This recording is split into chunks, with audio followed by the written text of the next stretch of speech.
I am Victor Lansana Koroma. I am the Executive Director for a Civil Society Advocacy on Health and Human Rights, known as Health Alert.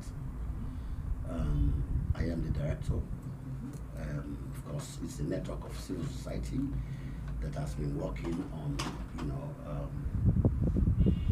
some issues, and of course, in partnership with Focus 1000. Yes. And I think I'm also a member of the task force. Yes. The task force is, for our listeners, is the National Task Force for Scaling Up Nutrition. And Mr. Koroma is one of the members of that executive task force. So I'll go straight to the question one, which is section 1, Okay. identifying strong examples to share at Learning Route Rwanda. This section looks at the strong intervention areas, and the aim is to help prioritize the ones that you think will be the strongest best practices for others to learn from. Which of these you feel would be the strongest areas in intervention for the Civil Society Alliance to share as a best practice? Having worked for a couple of years on advocacy, working with community and that kind of thing, I am sure key interventions such as the advocacy at community level, with national and sub levels as well, could be a very key area. Why advocacy? You will agree with me that knowing fully the level of our people, the level of education, the level of understanding of our people, they need people that will actually get down to their level, to be able to give them information that are related to nutrition, how they will improve on, their health, the health of their children, and that kind of thing. And we'll only achieve that through, advocacy, campaigning, and also engaging stakeholders and policymakers, which is very key. And as civil society, we in Health Alert, that has been our core intervention, right? Engaging policymakers, members of parliament. You also know the local councils at community level there. We engage the councils, we lobby with them, we advocate how they will prioritize nutrition as key on their development agenda. We have had a lot of engagement with councils and communities, and we sort of like create an interface space for them to be able to share their concerns with the councils. And they have elected representatives, the councillors, at ward level, at community level. So that is one key area, right? Mobilization of communities is also another key area. How do we ensure that communities are mobilized, especially when we talk about key moments, like when you talk about immunization periods, right? How does civil society, and that is where we are very strong at working in partnership with Focus 1000, to see how do we mobilize communities to be able to access these services, right? During immunization period, during antenatal period, during this primary healthcare service delivery. And that is the area civil society can best support the community. Okay. So that's and how have you done that in the past? Yeah, well, of course, as you know, our strategy using the community or working through the community, how we get down to these communities, identify key members of this community that we think are be our focal people, and within this community, we sometimes create a kind of focus group discussions, right? They sit together in a community barrier, for instance, and they start discussing their challenges regarding issues on nutrition, right? Don't also forget that our strong partnership is with the Ministry of Health and Sanitation. And of course, the Ministry of Health and Sanitation, we work through the district health management team at district level. We bring them all together. They sit together and they start to discuss. And then these issues that they raise will now be taken on board by the district health management team, and as civil society, we follow up on those commitments that will be made by the health sector stakeholders, either the district health sisters, the nutritionists at that district level. Remember that the Ministry of Health has also decentralized nutrition. So every district have their own nutrition focus persons now.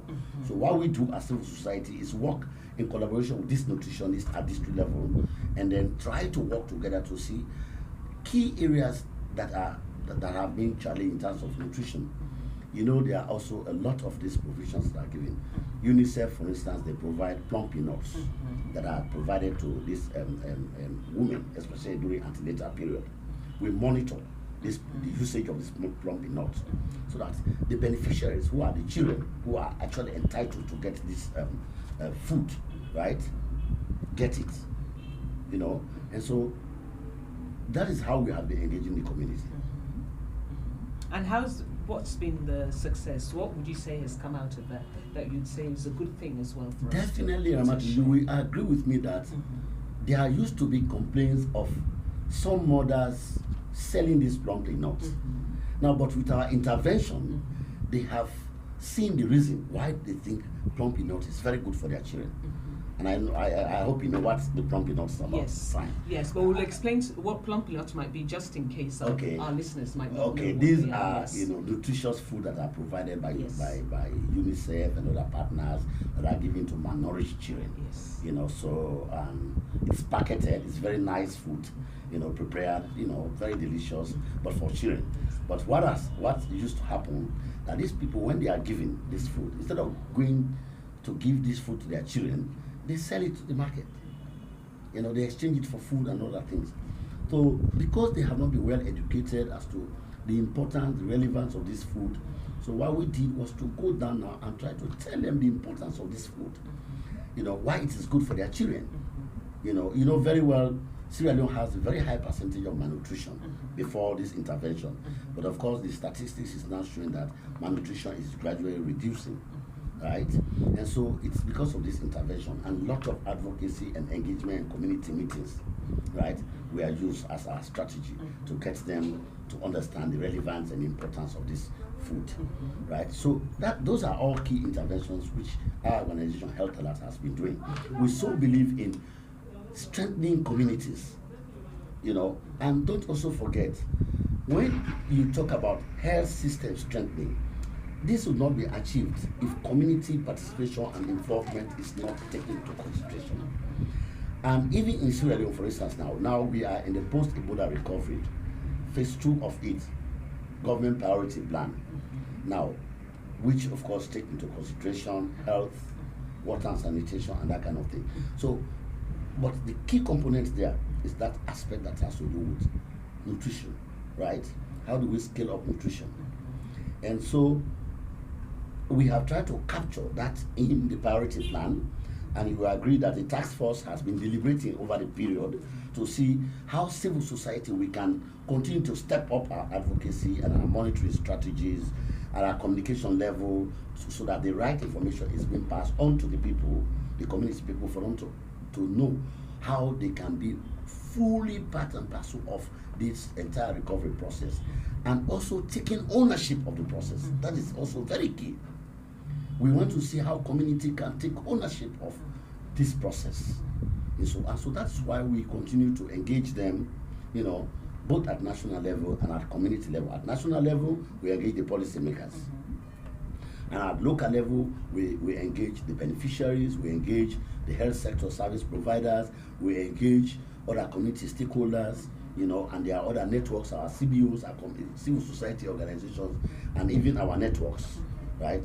You have the SUN networks there. We ensure that they are well engaged, because they at community level, they have that priority and mandate to work, sit together with this community people and engage a lot.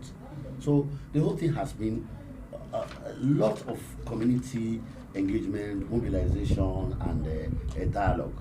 You know. So a lot of community dialogue over the last number of years. Exactly. And you say as a result, that's probably had an impact in the reduction in malnutrition rates. Exactly, the malnutrition rate in Sierra Leone, you know, as per the Ministry of Health statistics. And that's the smart one, eh? The exactly, smart yes, exactly. Okay. Yeah.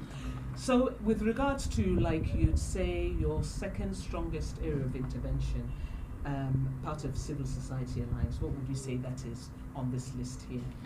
Well, having said about advocacy and campaigns as well, again, the aspect of governance is key. Now, good governance is essential. All of what we are discussing here, you know very well, Health Alert is also strategically positioned with policymakers.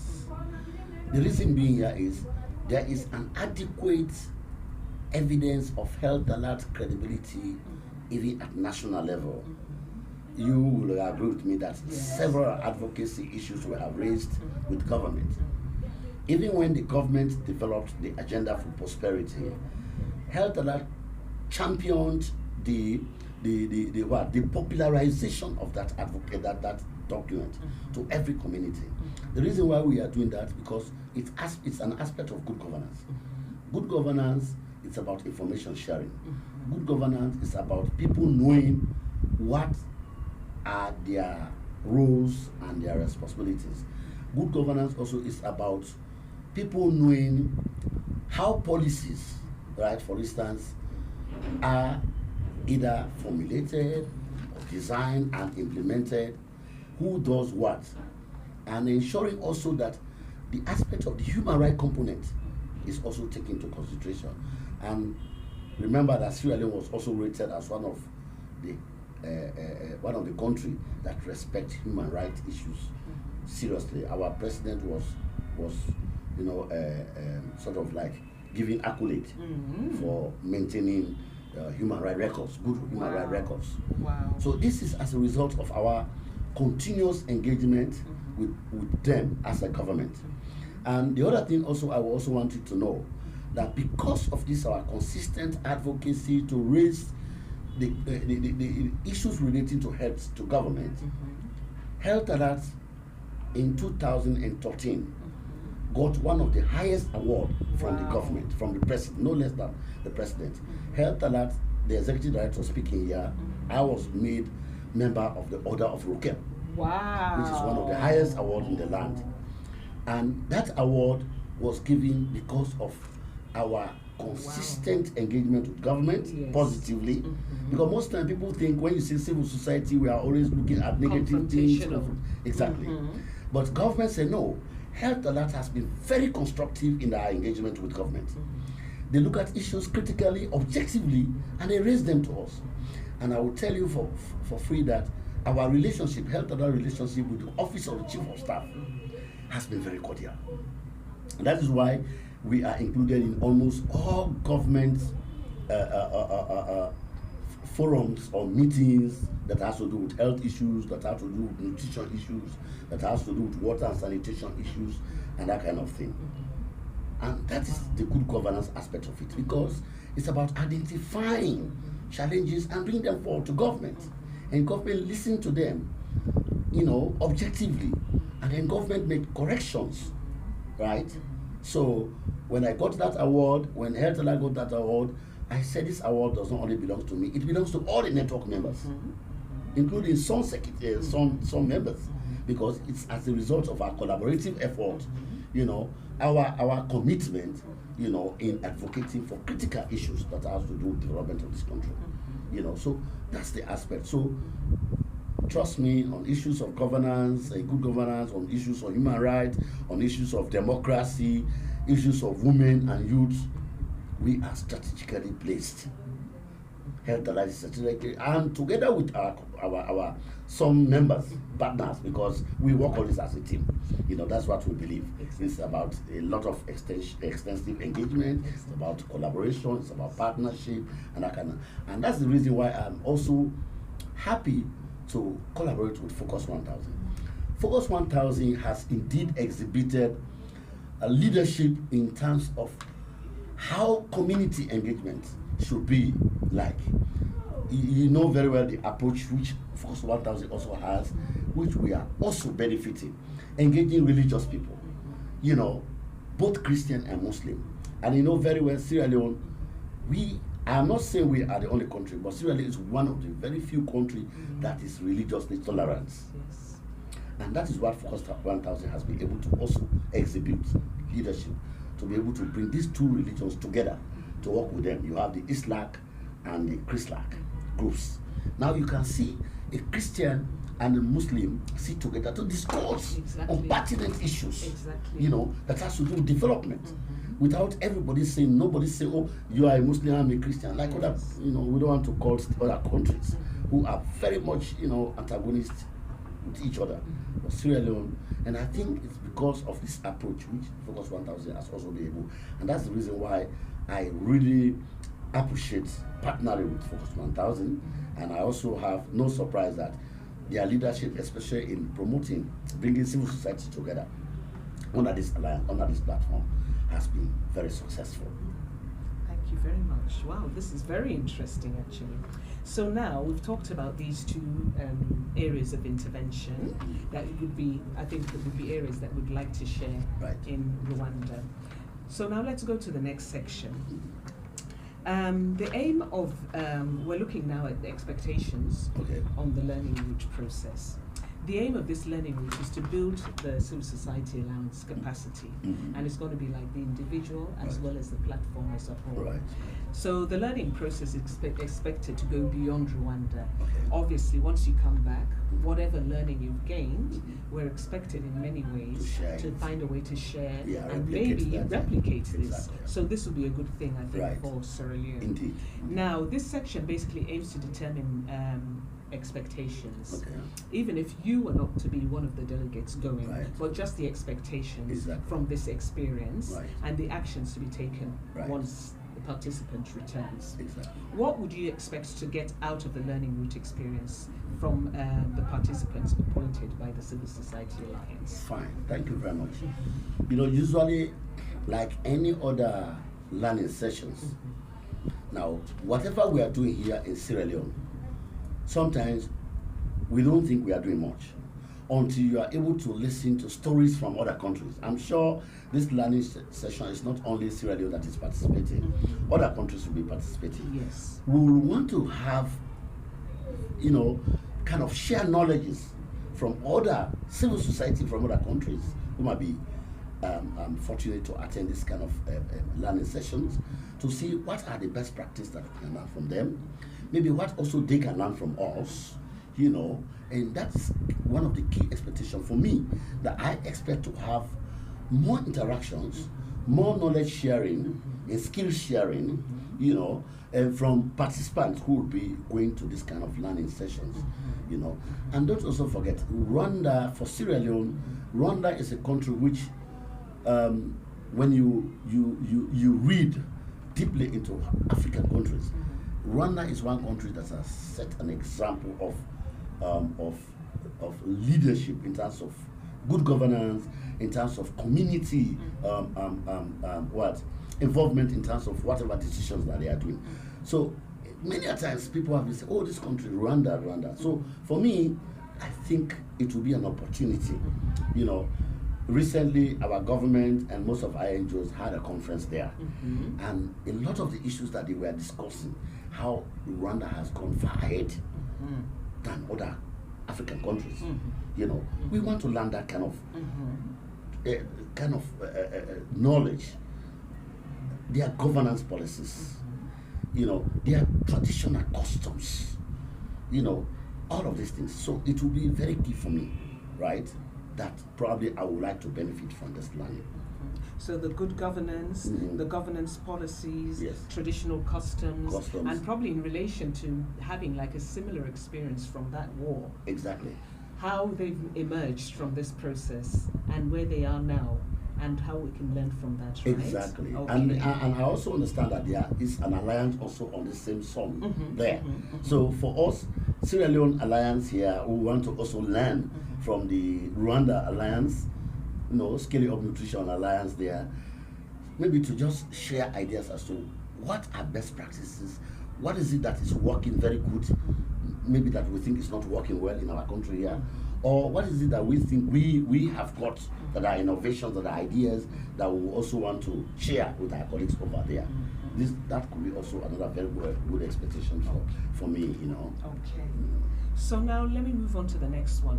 Yeah. How, if for example you were to attend, Right. how would you plan to use what you've learned, either directly or indirectly, from this experience on return? Oh, as you know very well, that for me, a knowledge gain is not enough to keep it within myself if I don't share it with other people. The best way I can think that I have acquired knowledge and skills is when I decide to share it with other people. So definitely, if given the opportunity to attend this kind of conference or learning skills, it will be a privilege for me when I come back to Sierra Leone to engage several of my civil society colleagues through the network, this platform, right, the civil society platform. I'm sure the secretariat of the platform will give us the opportunity to share our experiences that we have acquired from this learning sessions in Rwanda, so that our colleagues who were not opportune, who did not have the opportunity to benefit from this trip, to know exactly what happened and what are the knowledge that we have acquired, so that it will also further try to deepen our advocacy on some issues here. So for me, I think both internally and externally, or directly or indirectly, is by engaging my colleagues. First and foremost, upon our return, is to do an orientation first with them, right? Do a thorough orientation as to what happened actually at Rwanda there, what were the key discussions and knowledge that we gained. Definitely, I think Health Alert will take that opportunity to do a whole orientation of our network members upon return. So orientation of network Yes, members. orientation of networks, to share with them the skills that we have acquired from this learning routes, and also it will be directly, like I said, directly with one-on-one organizations, and indirectly we can use the media. We will engage the media. Definitely, we will do a lot of community radio discussions as well, television discussions, so that also our policymakers can also be able to know that, okay, we attended such sessions. And furthermore, I think, like we said, the SUN Secretariat here, of course, with our strategic position with Office of the Vice President, it could be part of our presentation upon our return, right? To do a whole presentation on the outcome of our meetings from Rwanda. So a presentation to the Vice President? Yes, to the Vice President. We definitely do as a team. We'll do it together as a team. All the delegates from Sierra Leone will sit together and put in place a kind of presentation that will be presented to the SUN Secretariat. Wonderful. Yeah. Okay. And what do you think the CSA could or should do to ensure an enabling learning environment before and then after returning? Well, so that is probably looking at the preparations, the kind of things we could all do together. Exactly. Well, first and foremost, like we said, if we are selected, we want to have an orientation amongst ourselves, the selected delegates, to have an adequate preparation as to what is the kind of presentation we want to do there when we go as a team, by the way, and we'll bring on board a lot of evidence research or whatever it is that we'll gather here, so that we'll showcase Sierra Leone position on nutrition issues here. So a lot of engagement will be done in preparation for the trip. And again, like I said, upon our return, when we get there, I'm sure opportunities will be given for some group discussions. We would love to have some kind of group discussions that will be organized, so that maybe it's not only going to be an overall plenary, so we will be interested to participate in any group discussions that is very much related to our work here, so that from there, if we don't have the opportunity to share all our knowledge at plenary, but at group level, we'll be able to share our experiences and learn a lot from that. So that's the kind of way I hope that the CSA will get, the process. Yeah, exactly. We'll get the process going. Yes. So hopefully before the delegation go, some kind of an orientation and planning session Right. where all of the materials are gathered Exactly. to develop and present when we go. Indeed. And then on return now, hopefully with the group discussions, Yeah. we'll be able to take all of this to the Vice President's Definitely. meeting and so on and so Definitely. forth. That's the way we want to do it. Okay. Mm. And we go now to the section 3, Right. communication among CSAs. Okay. Basically, the learning route is designed to build stronger links between the networks, to give the CSAs a greater opportunity to continue learning and sharing information with each other. Right. So hopefully this will be like a way of now building bridges Right. between different CSAs. Indeed. This will enable problem solving because Okay. then there's an opportunity to Increased share more opportunity, yes. information amongst each Yeah, other, to work but together. also to galvanize efforts to combat nutrition, Okay. to combat malnutrition, Okay. and end up so that we can have better results. Okay. Rather than national, Indeed. it could be something that's regional or basically national, continent-wise. yes, Exactly. So, are you engaging with other CSAs at the moment? Yes, like I said, we engage a lot with other civil society actors or civil society alliances. Of course, Health Alerts, like I said, we work together. You have the Health for All Coalition. We are working together with them. Of course, like I mentioned, Focus 1000 is very, very strong. You know, our partnership, very strong. We also have Picking to Picking, of course, you know, they are also part of the very alliance. And several other host of other networks. You know, we also have the women's group. You know, you have the Market Women, Auntie Marie representing them there. And apart from the international INGOs, they are all part of it. So we are collaboratively working, right, in this alliance, right? We have the local civil society and we have the international INGOs that we all work together in this particular Sun alliance, right? So basically, the network, and also don't also forget that we are not only at national, we are also at district level, and we have formed what we call the district coordinating bodies. Yes, the district coordinating, the DCBs, right? They are the DCBs, you know, and the importance of the DCBs. I mean, like I have always been saying that ownership, it's at community level.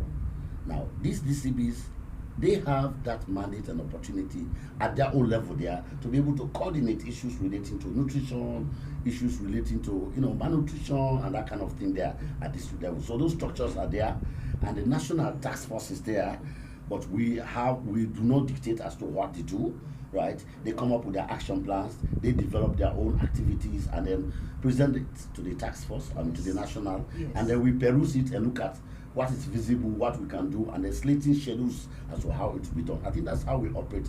So for me, the alliance has been a very good, the structure of the alliance is so fantastic, right? Because it's not only centralized here, but rather we have tried to decentralize it so that every district have their own opportunity to discuss their own challenges, you know, issues relating to nutrition within their district, in line also with the Ministry of Health and Sanitation at this level. That's why I mentioned about the district health management team. So these are all part of our alliance.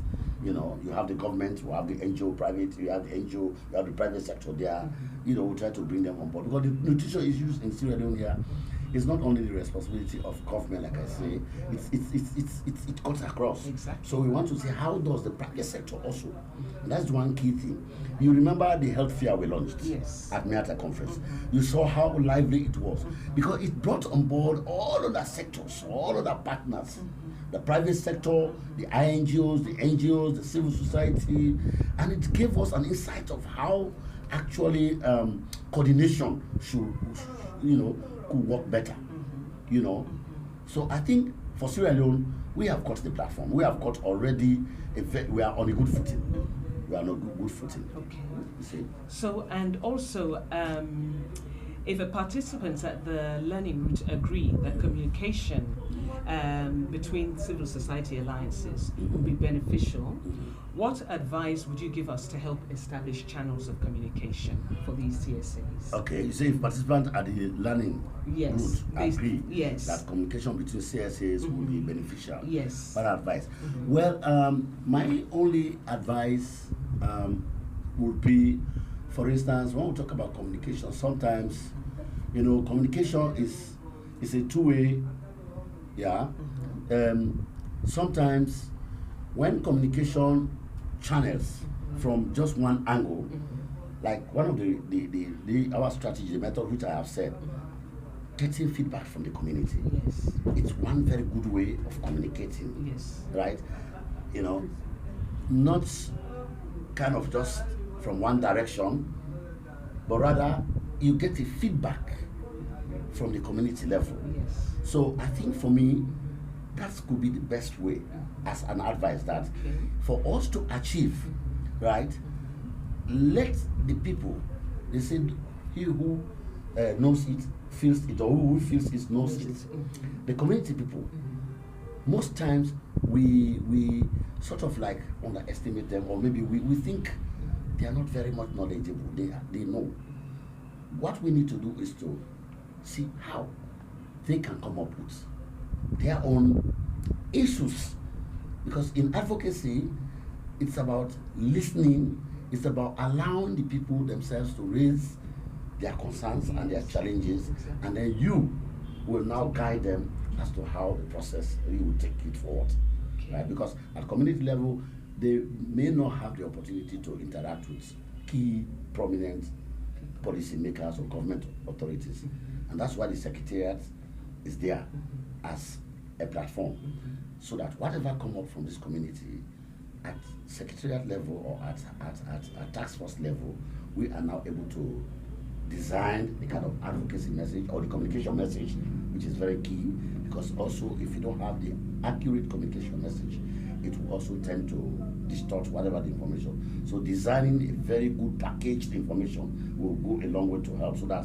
whatever information you are sharing on nutrition, it will be uniform, and then everybody will get it right. You know, especially for the level of our people. Exactly. You know, yeah, you know, the literacy. So we must bring it to the level that they will be able to understand. So that could be one of the advice. My advice. How do we do it? So with this one, it's more about the communication between the different platforms across the country. Right. So suppose the participants who now go to the learning route just find the whole experience very interesting, and they decide that they want to now work together across countries. What sort of advice, what kind of communication channels do you think we should put together or establish so that they can communicate effectively?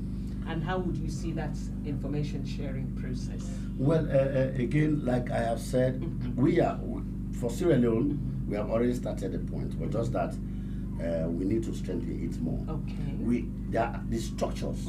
I think what we need to do now is to empower the structures. Right? Because most times, you know, the task force or the national secretariat tend to be doing like almost 3/4 of the work. So what we want to see is that the structures that are within the communities, let's allow them to operate fully. Let's empower them. Support them whatever we think that is good. Let them engage their media. Let them engage their community people, and then they will give feedback to the secretariat, right? And then the secretariat now will be in position now to collate whatever the information that is being gathered. For those policymakers, there are recommendations that will come that we want to take into consideration from district level. How do we package these recommendations now to become an advocacy tool for us? So that could be one way of our communication, both from national here to district level platform. Well, what about between the different countries? Say between Sierra Leone and Nigeria, Ethiopia. Exactly. Yes. Well, how do you think we would be able, if they thought it was beneficial, how do you think we'd be able to do that? I think this learning session would give us an opportunity, first and foremost, to familiarize ourselves with organizations that are attending there, that are on, because again, I have also realized that there's not too much coordination at regional level, especially on SUN. We were just discussing here that SUN alliance in Rwanda are so powerful. Why are they powerful? We want to know what is it that are the systems that they think are working better. So for me, these learning sessions, my appeal is that let it don't only end in this one, but let there be a continuous engagement at regional level, so that will love Sierra Leone to, in future, to say, okay, Sierra Leone is going to host the next session, that kind of thing. So we also here will be able to see how we can mobilize ourselves to receive our colleagues from outside there. You get the point? So that regional integration is, for me, will be very good. And what so sort of channels, communication channels, do you think we'll be able to use well, at regional level? Now that we have our secretariat, individual secretariat, we just hope that focal persons from the regional will be in constant communication to be able to update, so that each region is able to update each other as to the happenings, right, in each region, right, so that they can communicate. This can be through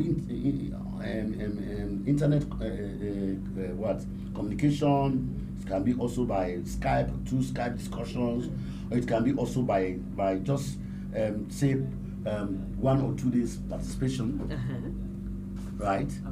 You know, 1 or 2 days or 3 participation, or organizations from one country can move to just see what other organizations are doing, you know, and that kind of thing. So I think for me, those channels of communication, we can use them. You know, paying visit, you know, paying visit from one country to the other country, like what is happening now. This type of meeting, this kind of conference, which Rwanda is, you know, has initiated, it could be one way. And again, also maybe we would say some conferences also could be an ongoing, right? And training also is one other key, because civil society, our trust relies on capacity building. If, for instance, the SUN Secretariat can provide additional capacity building, that is one way also information can be shared. You know, so that from that training, you will better equip yourself to know exactly the current happenings from one country. Say, for instance, what's happening in Nigeria, what's happening in Ghana, what's happening in Sierra Leone, Liberia, Guinea, and other countries, Rwanda, etc. Right? So civil society can be having a regional forum meetings, you know, right? In Sierra, for instance, like we here, we can have the Mano River Union, right? We have Sierra Leone, Cote d'Ivoire, in Guinea, in Liberia, right? That kind of integration, that could be a very good way of us, because it will better also put us in a better position. Because like Rwanda is in East Africa, that's far away, but we can have regional integrations, you know, so that frequently it gives us the opportunity to be moving from one country to the other country, you know. And as you know, here it will be easier because there's no visa that will be required to go to Liberia, to go to Guinea, to go to, you know. So it's strengthening more the relationship there. So it's like strengthening relationships at regional level. Regional level. Okay. Yeah, you know. Okay. And let's see. In terms of the advantages, what are the advantages? What are the disadvantages? Wow. For me, the advantages are many. There are many because, as you know, Sierra Leone, we have emerged out of 10, 11 years of war. Immediately after that, we have also got Ebola. And these kind of experiences will actually empower civil society, like Health Alert, right? And other organizations, Focus 1000, and even the network members, to be able to put us in a better position where we'll be able to understand our nutritional status of a country, for instance. Like I told you, over the years, Sierra Leone has been down there on having the highest malnutrition, right? But with a lot of effort from our engagement and our advocacy, progress has taken place, but more is needed to be done.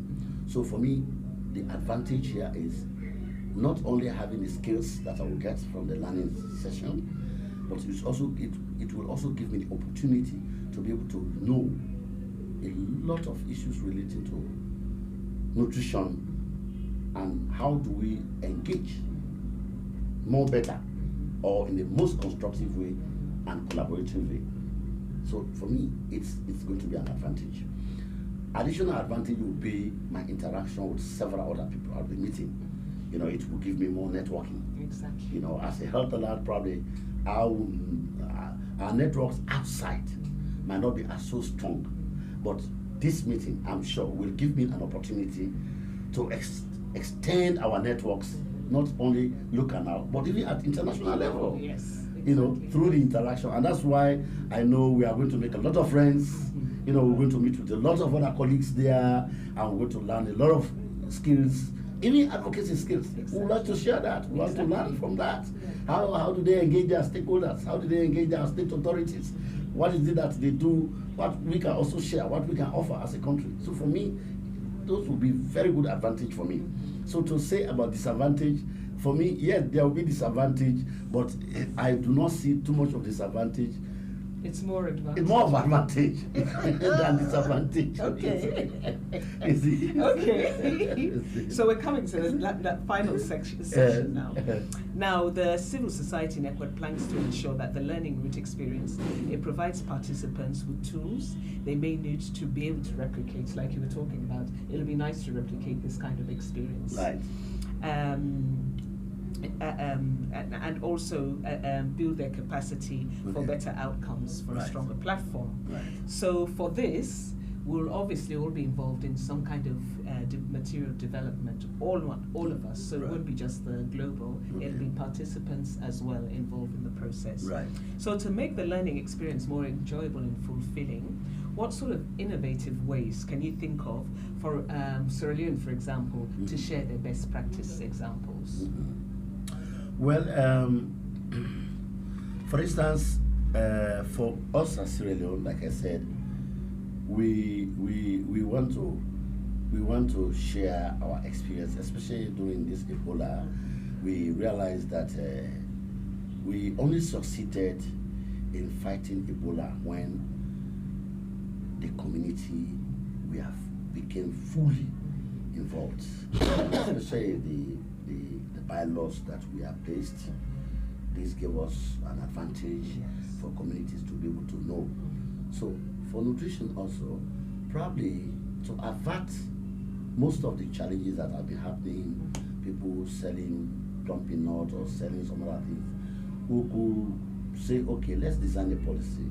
Pregnant women can come up, they themselves, the lactating mothers, they themselves can suggest ideas as to how do we prevent this.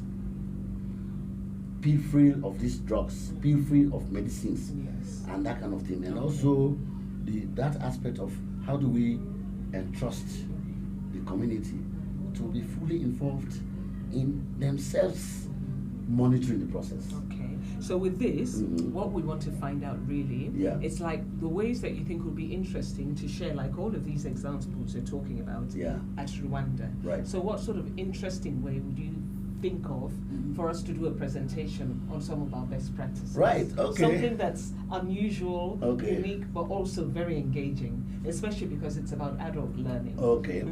Well, of course, you know, the user presentation, people go there to do PowerPoint presentation. For me, I want us to have a kind of a role session. They have a role play, any form of role play that we think how nutrition has been able to be a center focus here.